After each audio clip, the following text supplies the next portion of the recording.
Hey, this is Brent Jensen, and you are listening to No Sleep Till Sudbury, the show where we talk about the music that makes your skin vibrate. The show is brought to you by Pariah Pickups, handcrafting the very best guitar pickups all the way down in Detroit, Rock City. Check them out at pariahpickups.com. And if you've wanted to do your own podcast but don't know where to start, now you do. Storyfora can create a podcast for you, handling all the details from recording gear, platforms, distribution, everything, you name it. All you have to do is show up. Email info@storyfora.com. That's PHORA, storyfora.com. Today's guest on the mighty No Sleep Till Sudbury podcast is owner and president of Antica Productions, Stuart Coxe. Stuart's a former executive producer of the CBC news program, The National, and he's probably best known for bringing Dragon's Den and Shark Tank to North America. Antica Productions produced Secret Path, an animated film based on the story of Cheney Wenjack, a project that also involved Gord Downie and ultimately became a book, a live tour, and a 3-feature series. Stuart and I will be discussing soundtracks in this episode, and he's got some really fascinating stories for us, so here he is. Mr. Stuart Coxe. Stuart, thanks so much for taking the time. I appreciate it. How are you doing? Oh, very well. Yeah. Right side of the ground, as they always say. I ran through all of your credentials in the intro, but let's get started by talking a little bit about what's going on at Antica Productions lately. Yeah. I mean, I think, media in Canada is hard. Media in general is difficult these days. I mean, there's been massive changes. I've been around a long time, and what we're doing now is we're sort of focused on kind of trying to make Canadian content or global facing content from Canada. And a big piece of that is for us is doing podcasting. I also do film and television. I was producer on a couple of projects that were at TIFF, and also a project called The Knowing with Tanya Talaga. As I said earlier, your list of credentials runs very long, my friend. You've had a lot of accomplishments there. Secret Path. How many podcasts have you got running right now at Antica? I probably should have an exact number. We usually have about 20. We do about 20 different shows a year, different series. Okay. We have a company in the UK as well called Telltale Studios, and they do a lot of shows. So when you sort of add it all up, yeah, it's about 20 series a year. Okay. How did you come to partner with them in the UK? It was funny. I was actually doing a show, and I was over there, and the person I was supposed to be recording with, will.i.am from the Black Eyed Peas, canceled at the last minute. And I was worried that it was going to look like I was just on a lark as far as the CRA was concerned. So I called the president. I got to do at least a couple of meetings. I already paid for the hotel, but I got to look like I did some business. And I ended up meeting with a friend of a friend who was a TV producer, much like me, although I was sort of more advanced into the audio business. And, great guy. I mean, he'd worked with, sort of helped get Jamie Oliver a start. He developed on a show with Ricky Gervais. We really hit it off. And he had some show ideas that I said, look, I think I could probably sell those as podcasts. And I did sell them. We did them with NBC, Universal on the podcast side. And he was convinced enough that he said, like, maybe I should get into this business. So we partnered in setting up a company in London, and that's been running for it's almost 4 years now. It's a different market in the UK in a lot of great ways. I mean, they have a much more established freelance audio purchasing from the BBC. The BBC is required to buy a certain number of shows from freelance producers, whereas the CBC kind of begrudgingly got into buying full shows from independent producers a couple of years ago, but it was really the first time they'd ever done that. And it's not the same expectation. Interesting. So a little bit of a departure from Shark Tank and Dragon's Den, right? Yeah, I think it's sort of like, you live your career long enough and you wear a lot of hats. I know you've done the same, just glancing at your LinkedIn profile. And I think, I started off in Iraq in the first Gulf War as a freelance documentary person. Wow. And largely because I had sold a story on a Canadian who'd been killed by Saddam Hussein and managed to make it to a TV market in France, MIPCOM, which some people may be familiar with. And although we didn't sell that, we sold another project to the Austrians and the Japanese. And all of a sudden at 24, I was carrying cakes around a war zone in Iraq. And, from there, it sort of moved on various things. I worked at news. I was the exec of the National at CBC during the second Iraq War. And I found that very stressful, and then went off and did, we just, again, if you're not familiar, we killed Americans with some involvement by NATO, killed about 100,000 Iraqis plus. It was a very hard time to be a journalist around both sort of whether you were, wherever you stood on what that conflict was. And it was clear as the war went on that we were sold a bill of goods. And I kind of was on stress leave inside CBC News. And because I was free and because I was unionized, they had to give me some work. And they said, why don't you come up with a reality TV show for us? And they assigned me this Japanese format, Dragon's Den. And so that kind of took me out of news. I don't know if they ever would have really fully wanted me back, but it took me, because once I started making stuff up with reality TV, you've kind of dirtied yourself. Yeah. And then I set my own company up, and then I've been kind of doing, but I think a lot of it is you sort of just keep trying to do something interesting and something people will pay you to do.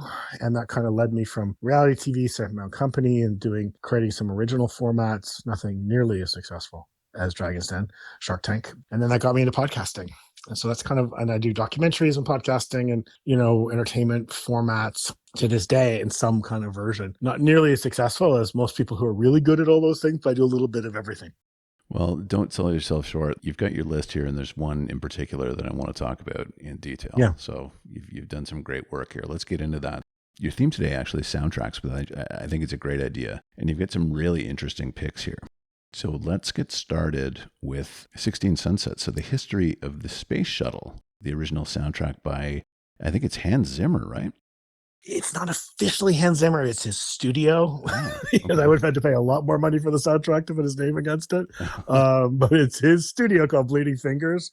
And it's really fascinating. So this is one of our podcasts at Antica that we're doing with Telltale out of London. And it is a project we worked on for 3 years with a doctor in London who is also worked at NASA and now is sort of involved with the European Space Agency. But that's his kind of hobby. In the daytime, he's a trauma specialist, flies on helicopters, saves people's lives by the sides of highways, works in ERs, but he loves space. And, I think as a storyteller, he's a great person. I think so much of what I've learned about podcasting over the last number of years, and I think if you're a fan of it, is the authenticity and people who know their shit.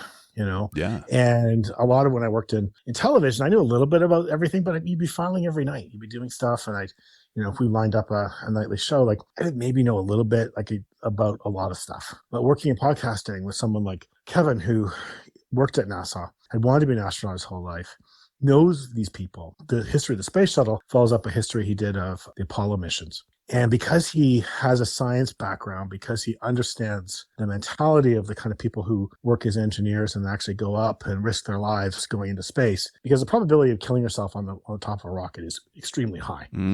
And the music for this show is all drawn. So what the team did from Bleeding Fingers is they went and recorded actually on a working shuttle and recorded all the switches and buttons. Wow. And then we sent them all of NASA has an amazing public archive. And we sent, but there's so much stuff. And the shuttle weirdly is it's one of the most complicated things ever built by human beings. It's an incredible story, but it's sort of just kind of, because it was so successful in a way, became this kind of space bus. And people, I don't think, understand what an incredible achievement it was. Anyway, there's all this archive. And we went through it in some cases for the first time in a long time and sent that. Musicians will know this. They hear music everywhere. You hear music in a tea kettle or a clanging of a pot, and it's what the studio did is they went and listened to all the stuff and they've worked it into an incredible theme in that kind of Hans Zimmer-esque, and again, if you're not familiar with Hans Zimmer, think of the theme for Dune. He's also done a ton of space movies extremely well. But they create this atmosphere using the actual sounds of the space shuttle. And to give you an idea of how precise he is, when he did the soundtrack for the previous show that Kevin did for the BBC on Apollo, he didn't just want to get the watch the Apollo astronauts wore, and not just the model. He wanted the exact one, and they ticked it down. Oh. He wanted to record it because he wanted that level of authenticity. Wow. And if you do go to the podcast, listen to it, there is a sound which almost sounds like a sonar beep that is played throughout it, and it sort of grows into a crescendo. It has a very dramatic, emotional sound. That is the sound when the shuttle comes into the atmosphere. It goes into a moment of sort of total radio silence, and you don't know whether people in the shuttle are going to live or die. And then when it comes out of that radio silence, it sends a beacon sound. Sort of beep, beep. I'm not doing it well. That is the sound he used as the basis of the soundtrack. Wow. And it's such, like, when you hear the story of what that sound means, it means life, it means success. Yeah. And then it gives such a feeling of it. And even if you don't know that story, the drama in the music is so incredible. We actually have up on the podcast feed at some point, I'm not sure when this podcast will be released, but we spent a day in Los Angeles with the musicians, having them explain the story of how they wrote the music. And it's worth it if you're interested in how sound and story can combine and create something totally new. The approach of his studio is done this way, and it's very powerful when it comes to narrative. That's fascinating. I just watched on Netflix, there was a special on the Columbia. And, as you were telling that story, I thought about, it didn't make it back into re-entry, right? It was very close and it exploded at that point. And I thought they were waiting to hear that noise. Yeah. And they never did hear it. Yeah. Wow. Exactly. Yeah. Wow. Next, we have Secret Path. And this is the original soundtrack about Cheney Wenjack, who in 1966 tried to return home after escaping from a residential school, sadly died. You worked with Gord Downie on this, correct? Yeah. And, it's such, I think a lot of people are familiar with the project and with Gord. When he had heard the story through his brother Mike about Chaney, and the way Mike tells the story, he heard it on the radio driving down. Gord was doing a series of Gordon, I think it was maybe Gord and Gordon the Hip were doing a series of residencies at the supermarket down in Kingston Market. And he just they were having a drink afterwards and Mike was just talking about the story. And Gord, if you've seen the Hip documentary, he was a magpie for stories and things. He was writing things down constantly. And he went away and wrote, did the research. Mike put together a research package for Gord.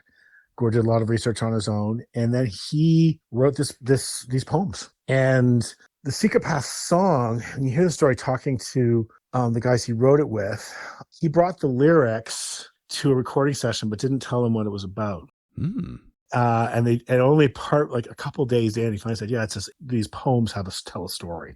And they were kind of annoyed they didn't know in advance, but that song, Secret Path, is it's such a iconic song, and it's just so haunting, so beautiful. So we ended up doing an animated film. It was after the last show in Kingston. We did 4 shows: Ottawa, Toronto. We did a rehearsal show in Huntsville, then 3 shows: Ottawa, Toronto, and Halifax. Of Secret Path, and then we filmed those and we turned those into a live performance film. And then we also there was a book released with Jeff Lemire.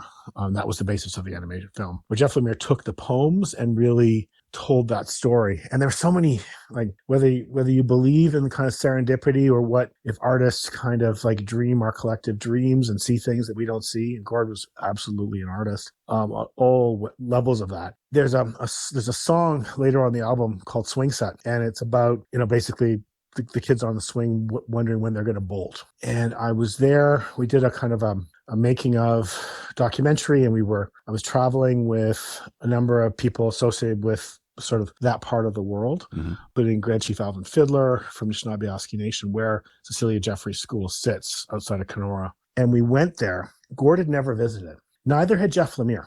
And we showed up at the school, which is largely abandoned now, and there was exactly the swing set as Jeff had drawn it. And it was so eerie. We were all kind of, everything kind of was sort of floating on air because of Gord's condition and that sort of national mourning / euphoria that was going on about the Hip at that time. This was just about a month after that Kingston show. And it was just everything about what Gord imagined with that series and what that story did. And of course, like we ended up starting a charity because people started sending money saying, Gord, do something. And we established, Gord, Mike, and I, and Channy's family established a charity called the Downie Wenjack Fund, which now, creates curriculum and education for schools across the country. About 100,000 kids a year do the program. Wow. It's incredible. We do lots of things, but the primary focus is education. That's fantastic. Because it's like a lot of us older white guys who were working with Gord at the time on the project, we weren't taught in schools about residential schools. And still to this day, there is not in Ontario and in most provinces and territories required Indigenous education as part of the curriculum. And it's amazing. It's the land we live on. It's contemporary history. It's ancient history. It's middle ancient history. It's it's all the stuff, and it's not taught. So I think that is just the amazing power. I know you certainly believe this with this kind of work you're doing and talking about music. That music can give us a way in. Like, people have written a lot of books about residential schools. People had done law studies, commissions, but in a way, that song and what Gord was able to bring was a big part, I think, of activating people who just didn't know. Yeah, I completely agree. And I think that it was so essential that he did that. To your point, music just has that special ability to bring connectivity when other mediums often don't. I think it was fantastic that he got so involved in this cause. I mean, and you as well. A lot of people know about this as a result that would not have known. Yeah. And, and it just, it was one of those things where, it's all right place, right time, and everything in culture. People can have the same idea all around the world. And then all of a sudden something connects. I think there was a moment in Canada where people were ready to hear that story. And Gord had this absolute crowbar of his celebrity and people connecting to him in that moment. And that kind of pried people's minds open. And since then, I mean, you've seen, the consumption of Indigenous storytelling go through the roof with films and books and music. And I think he was a bit of a gateway drug for people, and he was the white guy. I remember at the time when we originally talked about doing this project, I felt kind of leery about being involved because it's an Indigenous story. And Gord's answer was like, we did this to them. Yeah. We need to tell this story. Well, I remember being very compelled by his authenticity. He was being sworn in at a ceremony and he was visibly moved. That was the blanket ceremony in Ottawa, I'm guessing. Yeah. And it's not like he just was a celebrity who lent his name to a cause. He was deeply involved in this. Oh, absolutely. And I think he was always leery of involving himself, as I think a lot of artists are in politics. I mean, he had things that they were involved with, but it was always a bit tricky, I think. It was really clear. And it was also interesting that Indigenous communities were already hip fans. And there's a bit in the, both just because they're Canadians, and a lot of Canadians love the hip, but there's a section in the hip documentary, if you've seen it, where detail the trips to Attawapiskat that the band had done. And, there was an absolute sense, because Gord was just, I think, saw the country with an artist's eyes and fresh eyes. And you sort of, if you kind of really squint, you don't notice the fact that, why are who lived here before the Europeans came? And what are these names? What do they mean? You know?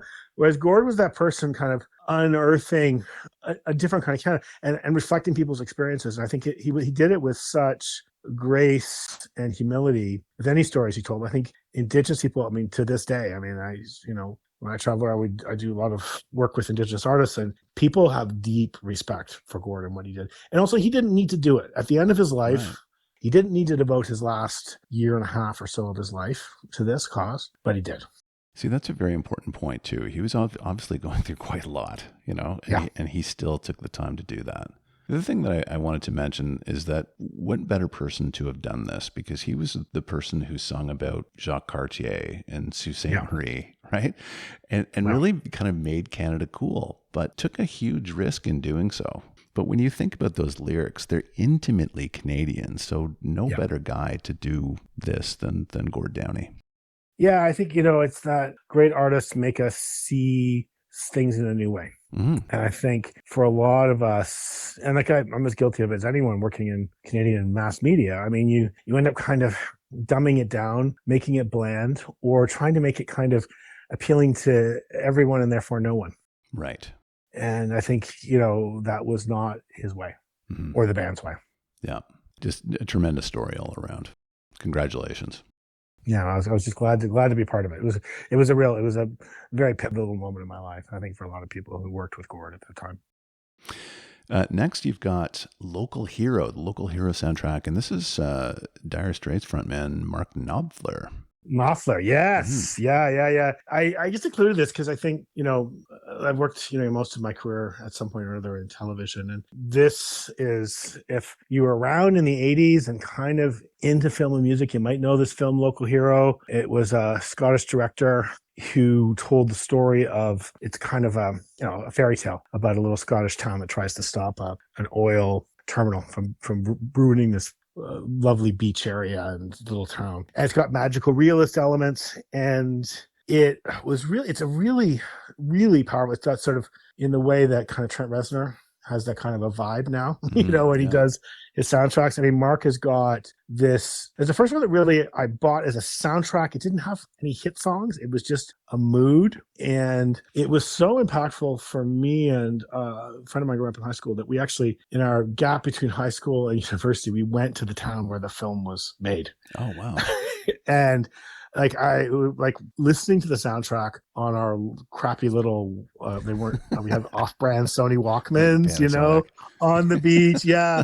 And it was just like, there's a kind of a again, kind of magical realist element. The music takes you. It's sort of when you go to the town, it's a town called Pennon. Unfortunately, I learned about movie making magic that the amazing beach is on the west part of Scotland, and the town there's a rocky little kind of crappy beach there that's not quite as nice.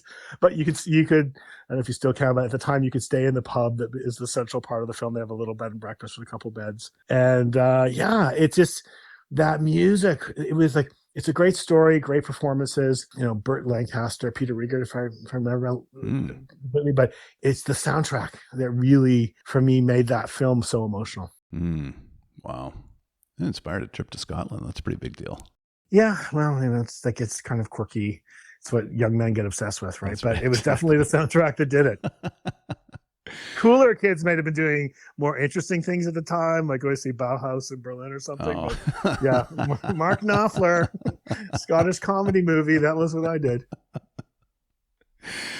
Your next selection here is Love Shines. Now, see, this is interesting. I don't know how this got past me. This came out in 2010. This is Ron Sexsmith, Yes. Love Shines, and it's about him trying to, basically just trying to get a hit.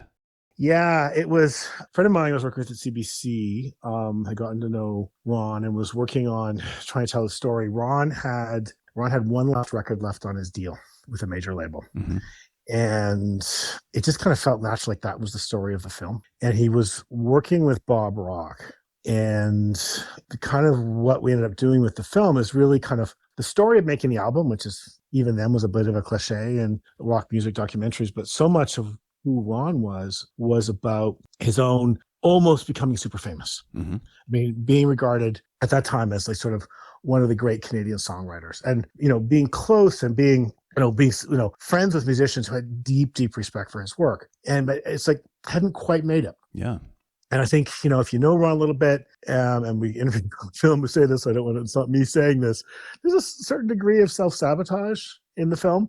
That we about the way that Ron both views his own extraordinary genius and then the way he promotes himself. And there's a scene early on in the film, and it's funny because the director, we were looking at the rough cuts, the rough footage, trying to figure out what the film was, and he played me just the raw tape of when Ron first came in to meet with Bob, and Bob had been paid for by the label, and Bob wanted to do it anyway. He knew Ron and respected him, but basically the label was going to pay for some top session musicians to come in and help record these tracks. So Ron just kind of shows up in LA. And he's like, we're in the studio, we're just kind of rolling live from the meeting the first time. And Ron's like, so I have these songs, I don't know if they're any good, play them. And he just starts playing them. And you see Bob's eyes widening. And Ron at one point looks up and says, is that any good? And you see Bob just kind of rocking back and went, oh yeah, it's good, Ron. Oh, wow. And yeah, that film, for the people who saw it, it ended up being a big hit the BBC picked it up and aired there in the UK. And really, I remember like the film came out and he went from a church basement tour to like large soft seat theaters around the UK. After the film came out, he won the Polaris Prize. That album, Love Shines, which is a really, really lovely album. Bob really kind of lifted it up. And it's, you know, I think in the Sexsmith soundtrack, it's certainly one of his biggest commercial successes. Mm-hmm. And we just filmed the whole process through. Of course, told the story of his life. And remember like Daniel Lanois, who's produced Ron's first album and is obviously a great character in and of himself, was sort of just like telling these stories about how he tried to get Ron to make some money. Like he was going to put him on the Notting Hill soundtrack, and Ron wasn't sure. Back at the time when being on the soundtrack was a really big deal. He made a lot of money, and you know he's like, Ron wasn't sure it was a good idea to have one of the songs on there, and you sort of realize it's so hard. It's so hard to be an artist. It's so hard to manage a career, and you know, and put everything together. It's kind of a miracle that anyone does. Yeah. You know, do all the things you need to do to make great art and make it popular, make a living. That's right. And Ron had a lot of those. We did the US premiere at South by Southwest, and there was a really big music film there, the Foo Fighters film that was there. And that film won the audience award. Afterwards, and people were just saying, a lot of people who went and saw it were artists themselves, and they just recognized. What, Love Shines won it? Yeah. Oh my God, that's amazing. Yeah. Yeah. And it was just one of those things where people just recognize in themselves something kind of universal, you know, that whether you're a musician or you're an artist, you know, and of course, the other thing about, you know, I think there was, you think a film like Searching for Sugar Man, yes. You know, where the music, you may not be familiar with it. Maybe you have know that one song, but the music starts to become a character in and of itself. Mm-hmm. And Ron's music, most people who watched that film might have been familiar with one or two songs. But by the end of it, you've really fallen in love with his voice and his style. I think that's also one of the powers of that film. It's unfortunately very hard to see. We did it for HBO Canada, and then the rights reverted. So it's hard to get your hands on. Most Canadian musicians I know have seen it. I don't know where it's floating around, but they managed to get their hands on it. But it's well worth it if you can track it down. It's a great, if you're a music fan, it's great. I was going to say, I need to see it.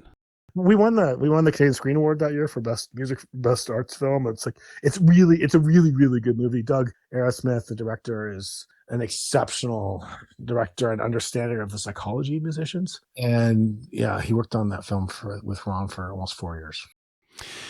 Okay, last on your list, my friend, we've got Yes We Can. Now, this is Obama's Hope speech converted into song by will.i.am. This is really, really interesting.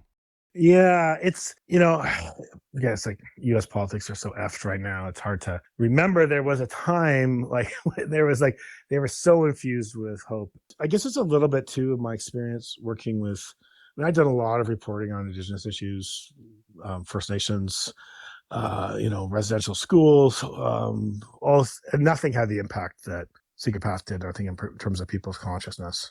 Certainly nothing that I did. And a little bit working with Will. So I did a couple of podcast projects with him, including like the podcast that's never been released on his last album, where I got to, during COVID, unfortunately, but like interview like all the people who were on that album with him. Like this is sort of his Latin crossover album with the Black Eyed Peas.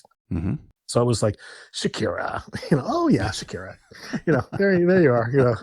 Yeah. Anyway, this was, I got to know Will, and I had always loved this track anyway. So back in political history, there was a moment in the Democratic primaries when Obama looked like he was going to be dead in the water because he was seen to be associated with a certain kind of unpalatable to the mainstream kind of school of black thought, black rage, this pastor. And he gave a speech during the primaries where he basically kind of told it like it is.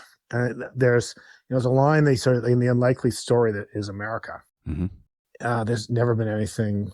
I get emotional with this. I don't know why, but anything. I'm gonna get the words wrong, but it ends with hope. Mm-hmm. And it's basically sort of.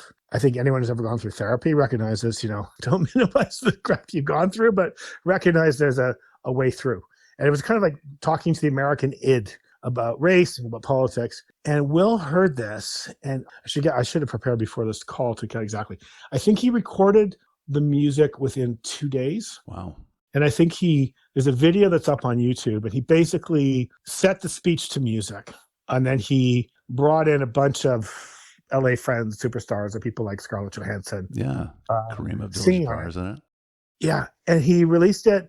I think it was out within the week. It was one of those quick responses. And it really just galvanized people. It was a song that took the words. Obama is such a great, friends of mine who work in politics say, like, the great speech is an underappreciated skill set in politics. God, yes. We tend to still think in sound bites and things, but Obama's a great, great speech maker. Incredible. And that was one of the great speeches of his career. It saved his presidential run.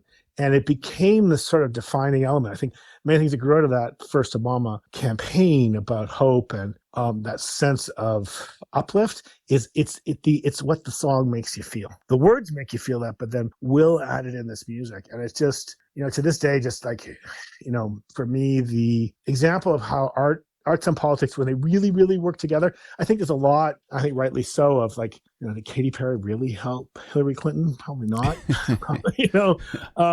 But it just sort of felt like Will, as an African-American artist, responding and feeling these words. Mm-hmm.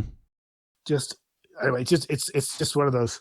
I don't know if someone is too young to remember this, we'll go back to it and feel any of that. But I watched that and that feels like, wow, that was the early aughts in America. And that's how arts and politics can really, really impact the national conversation.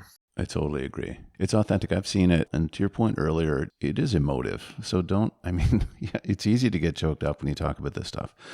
There's a great point at the end where Scarlett Johansson, the camera's on her, and she kind of looks at the camera and she's got this shy, kind of humble face. And I remember seeing that and thinking, like, these guys really mean it.